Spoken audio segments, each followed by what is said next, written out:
Olá a todos, sejam bem-vindos a mais um estudo do Evangelho segundo o Espiritismo. Como sempre, esta é uma apresentação promovida pelo Grupo de Estudos Espíritas Isabel de Aragão. Vamos passar de imediato então ao texto de hoje e a lição de hoje intitula-se Trabalhadores da Última Hora. Este é o capítulo 20º. Lembremos que este capítulo é composto pelos seguintes temas. Parábola dos trabalhadores da última hora. As instruções dos espíritos temos: os últimos serão os primeiros. Missão dos espíritas, os trabalhadores do Senhor. Vamos começar então pela parábola dos trabalhadores da última hora. E vamos citar Mateus, capítulo 20, versículos 1 a 16. O reino dos céus é semelhante a um homem pai de família que, ao romper da manhã, saiu a assalariar trabalhadores para a sua vinha. E feito com os trabalhadores ajuste de um dinheiro por dia, mandou-os para a sua vinha. E tendo saído junto da terceira hora, viu estarem outros na praça ociosos, e disse-lhes: Ide vós também para a minha vinha, e dar-vos-ei o que for justo. E eles foram. Saiu, porém, outra vez, junto da hora sexta e junto da hora nona, e fez o mesmo. E junto da 11ª hora tornou a sair, e achou outros que lá estavam, e disse: Por que estáis vós aqui todo o dia, ociosos? Responderam-lhe eles: Porque ninguém nos assalariou. Ele lhes disse: Ide vós também para a minha vinha. Porém, lá no fim da tarde, disse o senhor da vinha ao seu mordomo: Chama os trabalhadores e paga-lhes o jornal, começando pelos últimos e acabando nos primeiros. Tendo chegado, pois, os que foram junto da hora 11ª, recebeu cada um o seu dinheiro. E chegando também os que tinham ido primeiro, julgaram que haviam de receber mais. Porém, também estes não receberam mais do que um dinheiro cada um. E ao recebê-lo, murmuravam contra o pai de família, dizendo: Estes que vieram por último não trabalharam senão uma hora, e tu os igualastes conosco, que aturamos o peso do dia e do calor. Porém, ele, respondendo a um deles, lhe disse: Amigo, eu não te faço agravo. Não conviestes tu comigo num dinheiro? Toma o que te pertence e vai-te, que eu de mim quero dar também a este último, tanto quanto a ti. Visto isso, não me é lícito fazer o que quero? Acaso o teu olho é mau porque eu sou bom? Assim serão os últimos os primeiros, e os primeiros os últimos, porque são muitos os chamados e poucos os escolhidos. E vamos passar às instruções dos espíritos. Esta mensagem, os últimos serão os primeiros, está ao encargo de Constantino, espírito protetor, recebida em Bordeaux, 1863. Constantino foi o primeiro imperador a legalizar o cristianismo no Império Romano. Destacou-se também pela série de reformas administrativas, militares e religiosas realizadas durante o seu reinado. Vamos ouvir o que ele nos diz. O trabalhador da última hora tem direito ao salário, mas para isso é necessário que se tenha conservado com boa vontade à disposição do senhor que o devia empregar e que o atraso não seja fruto da sua preguiça ou da sua má vontade.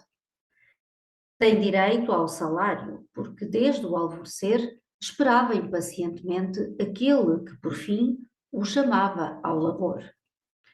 Era trabalhador e apenas lhe faltava o que fazer. Se tivesse, entretanto, recusado o trabalho a qualquer hora do dia, se tivesse dito: Tenham paciência, gosto de descansar. Quando soar a última hora, pensarei no salário do dia. Que me importa esse patrão que não conheço e não estimo? Quanto mais tarde, melhor. Nesse caso, meus amigos, não receberia o salário do trabalho, mas o da preguiça. Que dizer então daquele que, em vez de simplesmente esperar, tivesse empregado as suas horas de trabalho para cometer estrepolias? Que tivesse blasfemado contra Deus, vertido o sangue de seus semelhantes, perturbado as famílias, arruinado homens de boa fé, abusado da inocência? Que tivesse, enfim, se lançado a todas as ignominias da humanidade? O que será dele? Será suficiente dizer à última hora: Senhor, usei mal o meu tempo, empregai-me até ao fim do dia para que eu faça um pouco, um pouquinho que seja da minha tarefa e pagai-me o salário do trabalhador de boa vontade?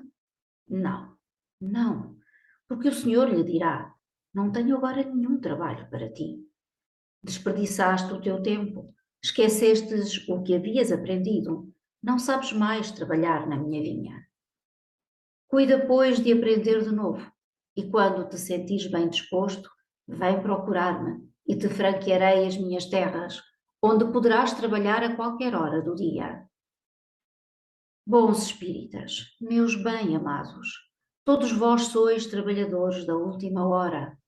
Bem orgulhoso seria o que dissesse: comecei o trabalho de madrugada e só o terminarei ao escurecer.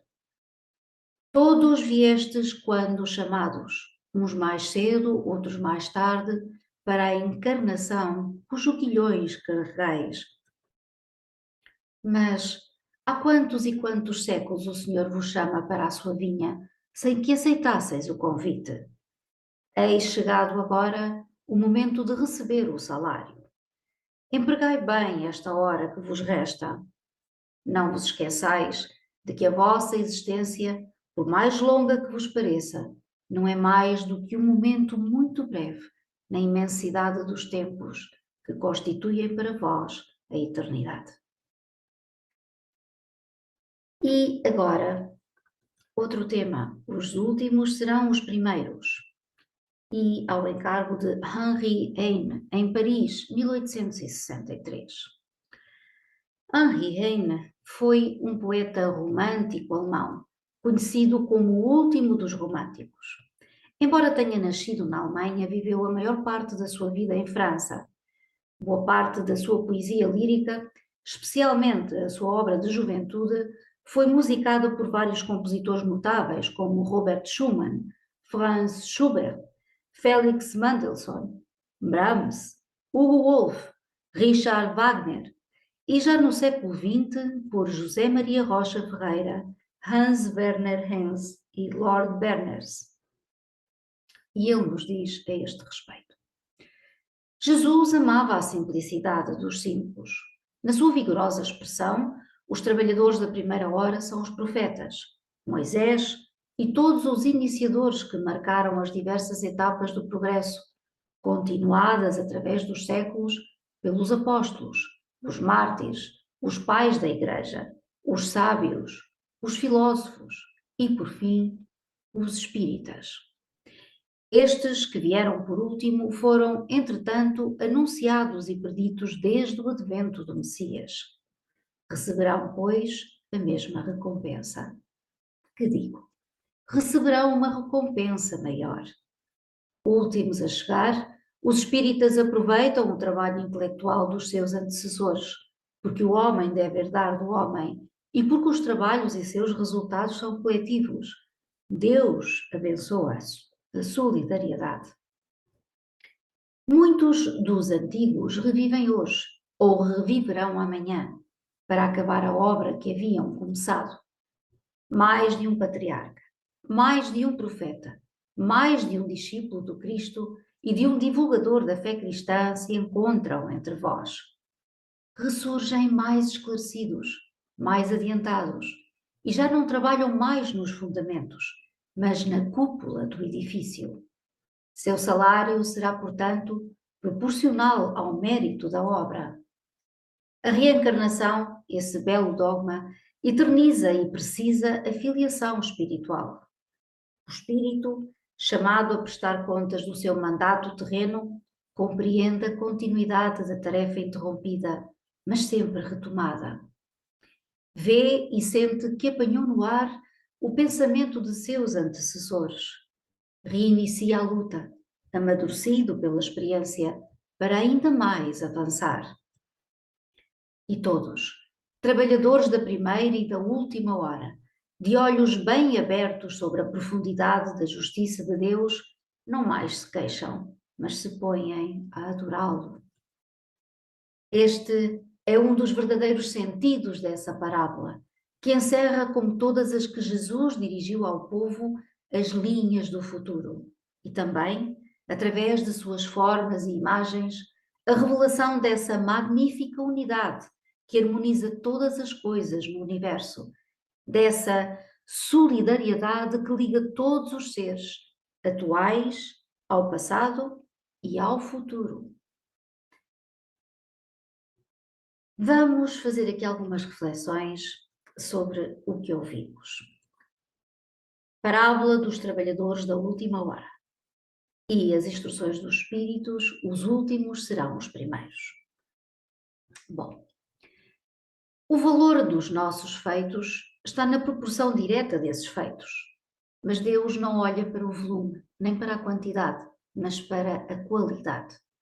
Nossas obras devem ser feitas com alegria e singeleza de coração, sem tédio nem cansaço e sem intenção reservada.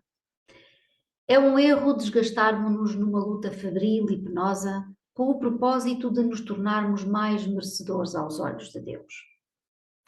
Reduzir a vida a uma série de atos forçados, transformá-la num fardo que se arrasta penosamente, não é virtude, é delito. Por outro lado, a verdadeira virtude é aquela que a si mesma se ignora. Os humildes jamais se julgam seres privilegiados. Bem-aventurados os simples de espírito, porque deles é o reino dos céus, nos disse Jesus. Bem-aventurados aqueles que fazem o certo e o bem, e não se lembram do que fizeram.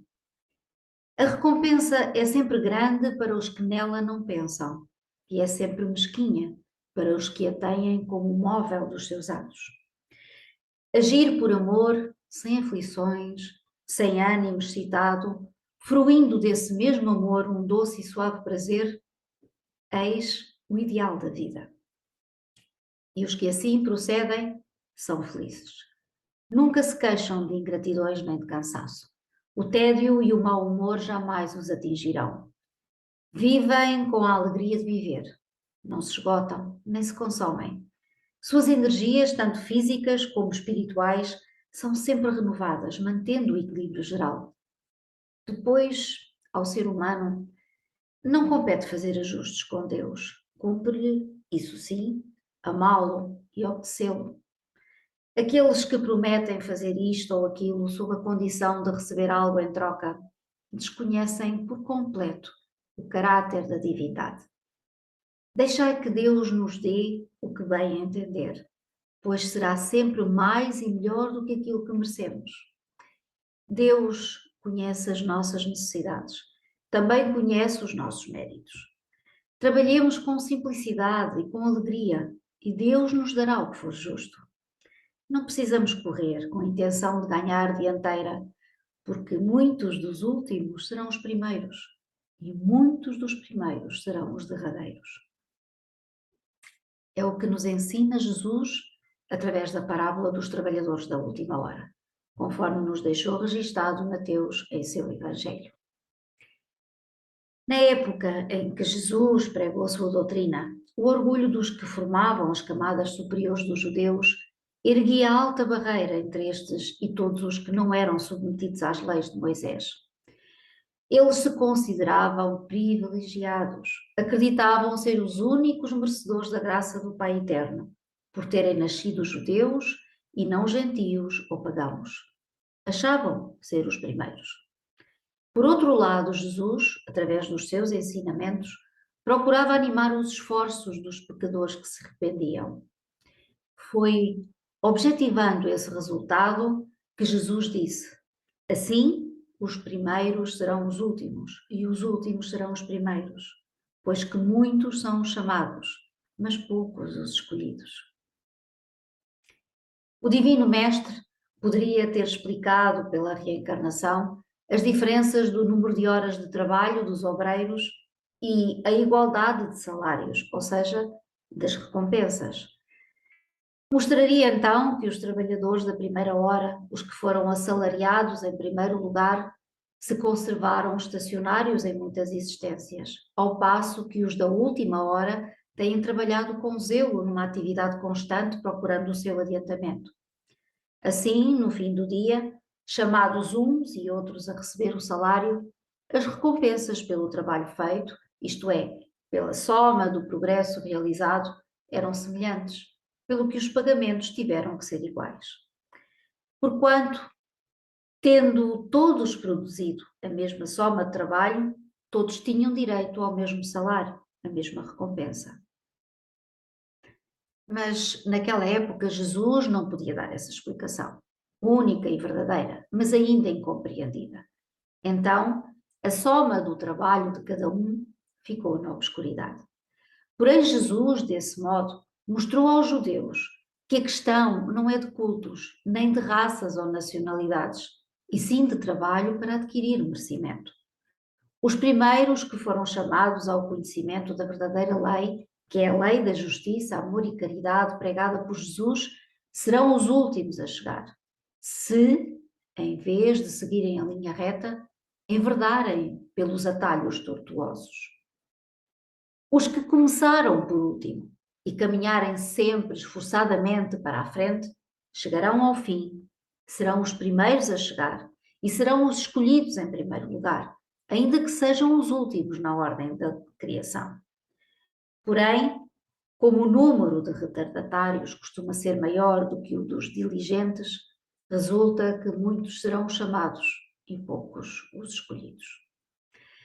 Transportando-se a parábola dos trabalhadores da última hora para o campo da espiritualidade, podemos destacar o seguinte: o pai de família é Deus, a vinha somos nós, a humanidade, e o trabalho é a adquisição de virtudes que devem enobrecer os espíritos. Para realizar a grande mudança espiritual, uns precisam de menos tempo, outros de mais, para cumprir os seus deveres. No entanto, o prémio é um só: a alegria espiritual da evolução alcançada. Este ensinamento do Mestre constitui muita esperança para todos, porque Jesus mostra que qualquer tempo é oportuno para cuidarmos do aperfeiçoamento espiritual. Não importa se nos encontramos no início da nossa existência ou já beirando a velhice. O que importa é que aceitemos com boa vontade o convite para o trabalho, para fazermos jus ao salário divino. Trabalhadores que somos da última hora, não devemos hesitar em compreender a tarefa a que nos convida o Senhor, certos de que Ele não irá considerar o tempo gasto em desempenhá-la, e sim o zelo e a boa vontade de que demos prova. Vamos continuar. Agora, um novo tema: missão dos espíritas. E ao encargo de Erasto, em Paris, 1863. Conforme informação de Allan Kardec em O Livro dos Médiuns, capítulo 5, item 98, Erasto, cujas comunicações traziam sempre o cunho incontestável de uma profundeza e lógica, foi um dos discípulos de Paulo de Tarso. Em Atos dos Apóstolos, capítulo 19, versículo 22, lemos que Paulo enviou à Macedónia dois dos que o assistiam, Timóteo e Erasto, enquanto ele próprio, Paulo, permaneceu na Ásia. Interessante observar a proximidade dos dois discípulos de Paulo, pois em O Livro dos Médiuns, capítulo 19, encontramos longa mensagem assinada por ambos a respeito do papel do médium nas comunicações, no item 225. Ou seja, juntos no século I da era cristã e juntos muitos séculos depois na tarefa da codificação. E vamos ouvir o que Erasto nos diz sobre a missão dos espíritas. Não percebeis desde já a formação da tempestade que deve assolar o velho mundo e reduzir a nada a soma das iniquidades terrenas? Ah, bendizei o Senhor, vós que tendes fé na sua soberana justiça e que, novos apóstolos da crença revelada pelas vozes proféticas superiores, e despregar o dogma novo da reencarnação e da elevação dos espíritos, segundo o bom ou mau desempenho de suas missões e a maneira por que suportarem as suas provas terrenas. Deixai de temores. As línguas de fogo estão sob as vossas cabeças. Ó, verdadeiros adeptos do Espiritismo, vós sois os eleitos de Deus. Ide e pregai a palavra divina. É chegada a hora em que deveis sacrificar os vossos hábitos, os vossos trabalhos, as vossas futilidades à sua propagação. Ide e pregai. Os espíritos elevados estão convosco. Falareis certamente a pessoas que não quererão escutar a palavra de Deus, porque essa palavra os convida incessantemente ao sacrifício. Pregareis o desinteresse aos avarentos, a abstinência aos dissolutos, a mansidão aos tiranos domésticos e aos déspotas. Palavras perdidas, bem sei, mas que importa? É necessário regar com o vosso suor o terreno em que deveis semear, porque ele não frutificará, não produzirá, senão sob os esforços incessantes da enxada e da charrua evangélicas. Ide e pregai. Sim, vós todos, homens de boa fé, que tendes consciência da vossa inferioridade, ao contemplar no infinito os mundos espaciais, parti em cruzada contra a injustiça e a iniquidade. Ide e aniquilai o culto do bezerro de ouro, que dia a dia mais se expande. Ide, que Deus vos conduz. Homens simples e ignorantes, vossas línguas se soltarão e falareis como nenhum orador sabe falar. Ide e pregai, que as vossas populações atentas receberão com alegria as vossas palavras de consolação, de fraternidade, de esperança e de paz. Que importam as ciladas que amarem no vosso caminho? Somente os lobos caem nas armadilhas de lobos, pois o pastor saberá defender as suas ovelhas contra os carrascos e moladores. Ide, homens que sois grandes perante Deus, e que mais felizes que Tomé, credes sem querer ver e aceitais os factos da mediunidade, mesmo quando nada conseguistes obter por vós mesmos. Ide, o Espírito de Deus vos guia. Marcha, pois, para a frente, grandiosa falange da fé, e os pesados batalhões dos incrédulos se desvanecerão diante de ti, como as névoas da manhã aos primeiros raios de sol. A fé é a virtude que transporta montanhas, disse Jesus, mas ainda mais pesadas que as maiores montanhas são as jazidas da impureza e de todos os vícios da impureza no coração humano. Parti, pois, cheios de coragem, para remover essas montanhas de iniquidades que as gerações futuras não devem conhecer, senão como pertencentes à idade das lendas, da mesma maneira como só imperfeitamente conheceis os períodos anteriores à civilização pagã. Sim, as revoluções morais e filosóficas vão eclodir em todos os pontos do globo. Aproxima-se a hora em que a luz divina brilhará sobre os dois mundos.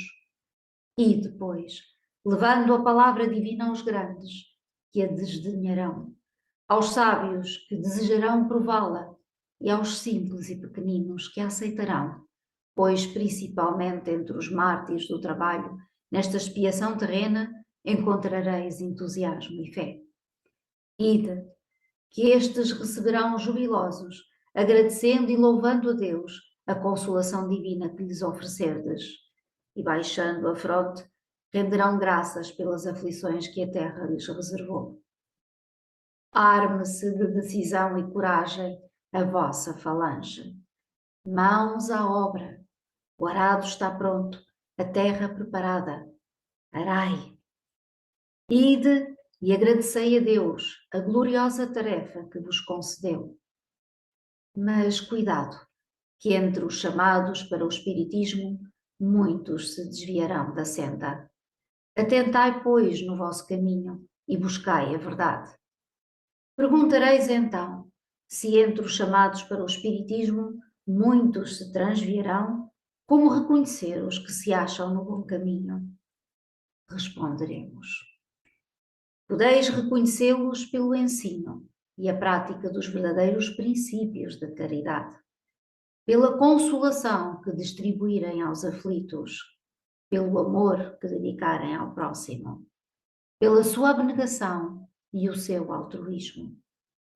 Podeis reconhecê-los finalmente pela vitória dos seus princípios, porque Deus quer que sua lei triunfe e os que a seguem são os escolhidos que vencerão. Os que, porém, falseiam o espírito dessa lei para satisfazerem sua vaidade e sua ambição, esses serão destruídos. E agora vamos falar sobre os trabalhadores do Senhor. E ao encargo do Espírito de Verdade, mensagem recebida em Paris, 1862. E, embora estejamos convictos de que o Espírito de Verdade tenha sido Jesus, preferimos não o retratar, dado que também acreditamos, não haverá ninguém em condições de garantir realmente assim seja. Chegastes no tempo em que se cumprirão as profecias referentes à transformação da humanidade. Felizes serão os que tiverem trabalhado o campo do Senhor com desinteresse e movidos apenas pela caridade. Suas jornadas de trabalho serão pagas ao cêntuplo do que tenham esperado.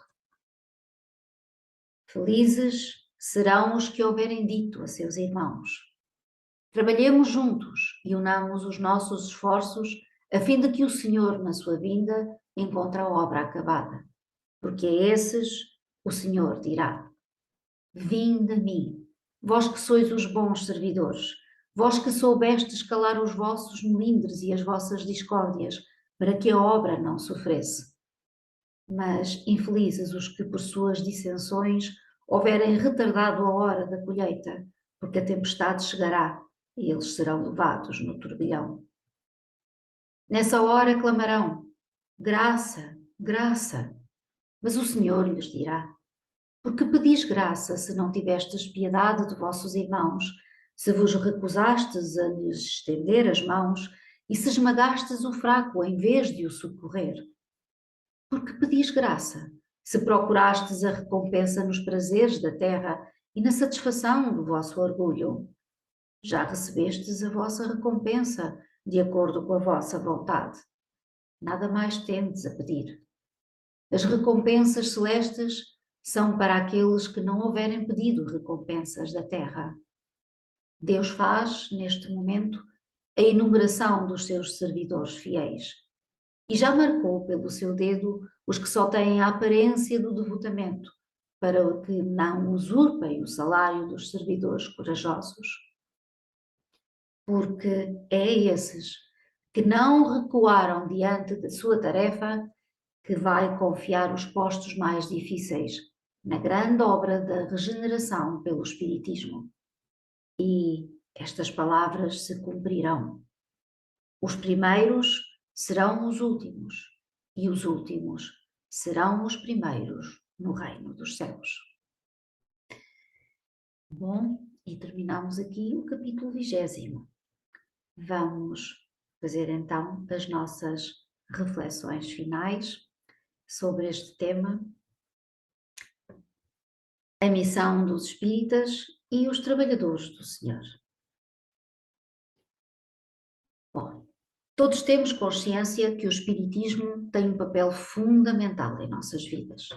Sem as suas diretrizes, muitos de nós que hoje estamos debaixo da sua proteção estaríamos levando uma vida sem rumo, talvez até desregrada, que entravaria cada vez mais a nossa evolução.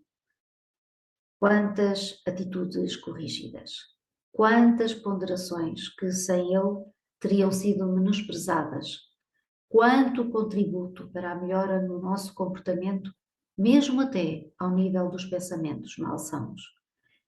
Porém, a reforma íntima que o Espiritismo desperta em nós não é suficiente para que possamos considerar que já somos trabalhadores da seara do Senhor. Para sermos trabalhadores da seara do Senhor, necessitamos ser completamente desinteressados e caridosos, fraternos e unidos, conjugando esforços para que, apocando o nosso personalismo, relegando-o para segundo plano, possamos contribuir mais eficientemente para o bem comum.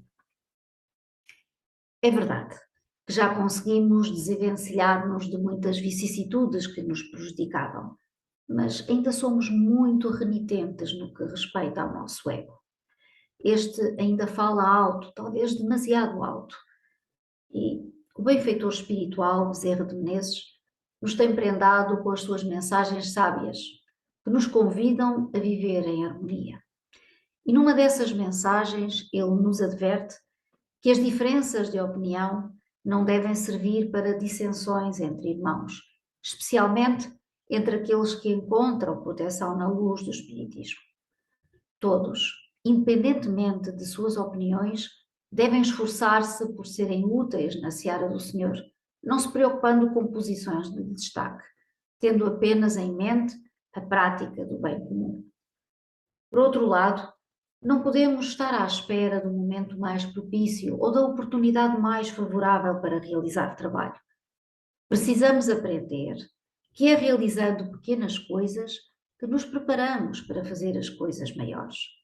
Precisamos libertar-nos dos temores da derrota, fortalecendo a fé, na certeza que não estamos sozinhos nesta tarefa de esclarecer e amparar almas.